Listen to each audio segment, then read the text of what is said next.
ভাগ করে খেলেন, কত গল্প করলেন। তো তারপরে সন্ধ্যা হয়ে যখন আসবে তখন তিনি কৃষ্ণ বলছে, এবার তুমি বাড়ি যাও, কালকে আবার আমি আসবো।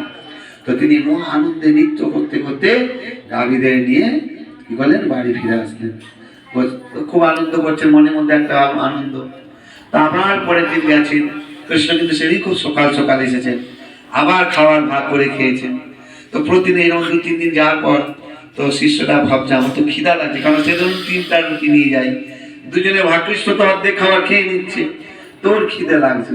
তো কয়েকদিন পরে গুরুদেব বলছে, গুরুদেব আমার না খুব ক্ষুধা বেড়েছে। তখন শিষ্য ভাবছে, আমি যদি গুরুদেবকে বলি আমি তো এমনি বোকা হবা, আমার কথা তো গুরুদেব কি করবে, বিশ্বাস করবে?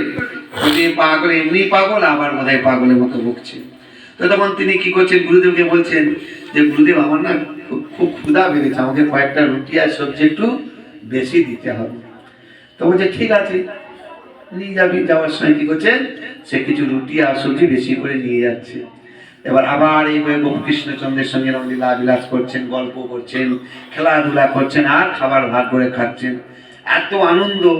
তো যখন শিষ্য কয়েকদিন আসার পর গুরুদেব দেখছেন, গুরুদেবও তো কি পরম ভক্ত, তো তিনি দেখছেন যে ওর মধ্যে, তার শিষ্যের মধ্যে কিছু একটা পরিবর্তন লক্ষ্য করছে, মনে একটা আলাদা আভা, একটা আলাদা আনন্দ। দেখুন আপনি যখন যেদিন আনন্দ থাকবেন আপনার মুখের মধ্যে একটা